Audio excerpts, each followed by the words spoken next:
there were something like 5 million mortgages made in 2005. About 700 of them were energy efficient mortgages. That's 700 out of 5 million. What we're doing, though, I think the states, in response to that, we were really appalled when we saw those numbers. We want to try to meet families where they are. And the product, I think the favorite one is the one we're rolling out in one of the states. There are 10 states in our demonstration program. The idea is take the subsidy. So when a state says to you, or the utility, or when you get the information that we'll write down the interest by 1/4 point, we'll pay 20% of the cost of the furnace, we'll pay the differential between a regular product and a high efficiency product, what's that worth? You know, if you start adding it up, those subsidies sometimes are pretty substantial, but you have to take it in the box they come in. So if a family is buying a house and they say, well, we don't want to do the furnace, they will do it in 2 months, you can't apply that to the mortgage.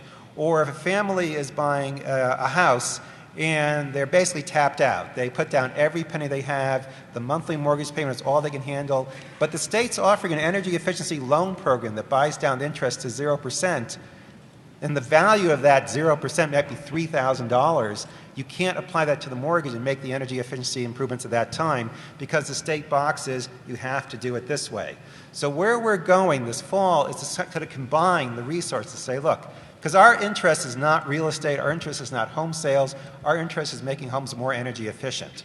So the concept would be that if a family is going to make a certain type of improvements, this much money will come with it. You can apply it to the mortgage, you can apply it to a supplemental loan, because each family's situation is different. One family might want to do a mortgage and say, look, in 6 months we'll do the energy improvements, we'll take out the loan then.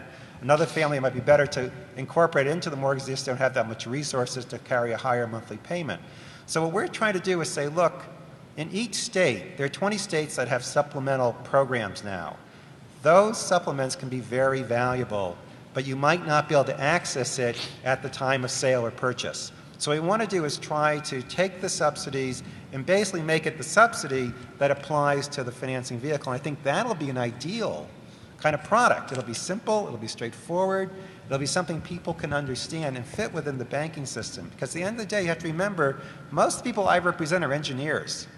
They think like engineers, they're not marketing people. Go to our websites, go to our state websites and say, look, what's the energy efficiency subsidy? Try to find it. It's not easy. One of the states, I guess I shouldn't say their name because it hasn't been formally announced yet, but right now they offer the equivalent of about $2,500 towards a $10,000 improvement.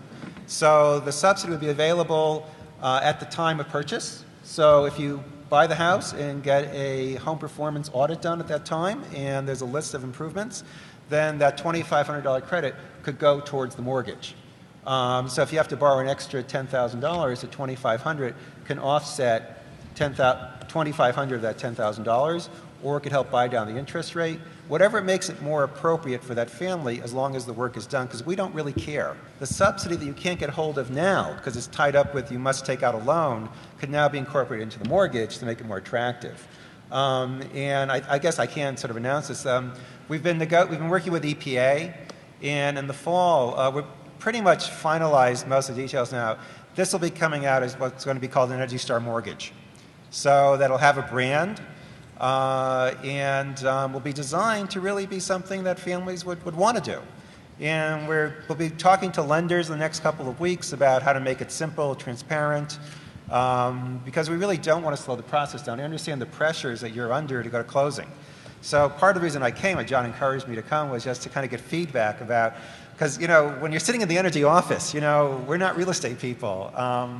Things that look really straightforward on paper, you know, when you get to the ground, really it's quite different. But we're not there. You know, we don't work on commission. We're hourly rate people. So we have a very different way of looking at reality. So that's why I'm glad I'm here, because I need to understand your world better so that the products we're putting together will work.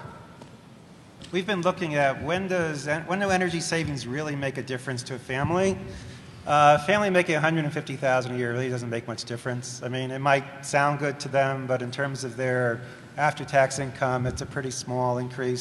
Families making about $70,000 or less, that's where you see the real big difference. Because if you could save, if you could save, you know, $500, $600, $700 a year on energy bills, That makes a big difference to a family making 50, 60, or 70,000 a year. So we're really targeting kind of middle class and lower middle class families.